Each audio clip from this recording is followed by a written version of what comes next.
नमस्कार, आप देख रहे हैं आरपी भारत। मैं हूं आपके साथ अंशु शर्मा। खबरों की शुरुआत करते हैं। राष्ट्रीय लोक जनशक्ति पार्टी झारखंड प्रदेश के प्रदेश अध्यक्ष राजकुमार राज ने गिरिडीह के होटल ऑर्बिट में प्रेस वार्ता कर बताया कि राष्ट्रीय लोक जनशक्ति पार्टी बाई एनडीए का अभिन्न अंग है और झारखंड विधानसभा चुनाव एनडीए के साथ पूर्ण गठबंधन और पूरी ताकत से लड़ेगी। श्री राज ने कहा है कि पिछले दिनों पार्टी के राष्ट्रीय अध्यक्ष और पूर्व केंद्रीय मंत्री पशुपति कुमार पारस जी की मुलाकात केंद्रीय गृह मंत्री अमित शाह एवं भाजपा के राष्ट्रीय अध्यक्ष जेपी नड्डा से हुई है, जिसमें झारखंड में साथ में चुनाव लड़ने पर सहमति बनी। श्री राज ने कहा है कि झारखंड में चूंकि राष्ट्रीय लोक जनशक्ति पार्टी का एक बड़ा संगठन है, इसलिए राष्ट्रीय लोक जनशक्ति चाहती है कि झारखंड में कम से कम 2 सीटों पर गठबंधन में चुनाव लड़ा जाए। इसके लिए भारतीय जनता पार्टी के केंद्रीय नेतृत्व एवं प्रदेश के नेतृत्व को अवगत करा दिया गया है। श्री राज ने कहा है कि राष्ट्रीय लोक जनशक्ति पार्टी मानती है कि देश में तीसरी बार बहुमत प्राप्त करके नरेंद्र मोदी ने एक कीर्तिमान स्थापित किया है और भविष्य में भारतीय जनता पार्टी के नेतृत्व में एनडीए पूरी मजबूती से सरकार को चलाएगी। जो लोग सरकार में रहकर केंद्र सरकार के निर्णय के खिलाफ जा रहे हैं या एनडीए में रहकर अकेले चुनाव लड़ने की बात कर रहे हैं, वो जनता से वादा खिलाफी कर रहे हैं। श्री राज ने कहा है कि झारखंड में एनडीए पूरी तरह से एक झूठ है और पूरी ताकत से झारखंड में विधानसभा चुनाव लड़ेगी और प्रचंड बहुमत से झारखंड में एनडीए की सरकार बनेगी। श्री राज ने कहा है कि झारखंड की वर्तमान सरकार के कद्दावर नेता और मंत्री लगातार पार्टी छोड़ रहे हैं।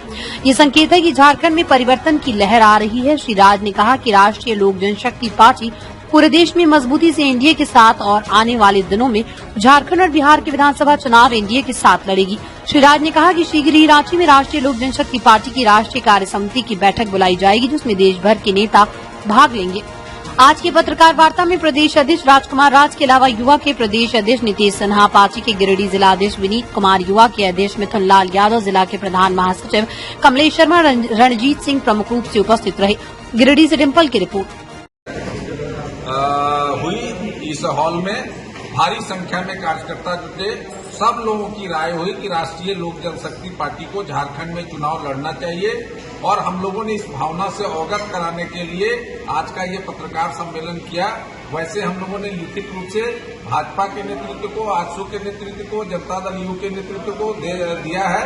हमारे राष्ट्रीय अध्यक्ष जी कल दिल्ली में पत्रकार वार्ता करके सारी बातें बता दिया है। उन्होंने गृह मंत्री अमित शाह जी से और पार्टी के बीजेपी के राष्ट्रीय अध्यक्ष जेपी नड्डा जी से मिलकर अपनी बात बता दिया है। हम लोगों ने भी लिखित रूप से सब जगह दे दिया है। राष्ट्रीय लोक जनशक्ति पार्टी का एक बड़ा जनाधार है और हम लोग चाहते हैं कि झारखंड में कम से कम 2 सीटों पर हम लोग चुनाव लड़ें और हम लोग जो है एनडीए गठबंधन में रह के लड़ना चाहते हैं। हर कीमत पर जो है झारखंड में परिवारवाद की राजनीति को सफाया करने के लिए एनडीए गठबंधन का सरकार बनना जरूरी है, देश हित में जरूरी है। नरेंद्र मोदी का जिस तरह प्रधानमंत्री बनना जरूरी है, उसी तरह झारखंड में एनडीए की सरकार बनना जरूरी है। रोजगार के लिए एनडीए की सरकार बनना जरूरी है। भारत के स्वाभिमान और झारखंड के नया झारखंड निर्माण के लिए एनडीए का सरकार बनना जरूरी है। इन्हीं सब उद्देश्यों को लेकर आज हम लोगों ने जो है यहाँ पे बड़ी बैठक की और पत्रकार सम्मेलन के माध्यम से हम लोग अपनी बात रख रहे हैं कि हम लोग झारखंड में राष्ट्रीय लोक जनशक्ति पार्टी चुनाव लड़ेगी, पूरी ताकत से लड़ेगी और एनडीए गठबंधन में लड़ेगी।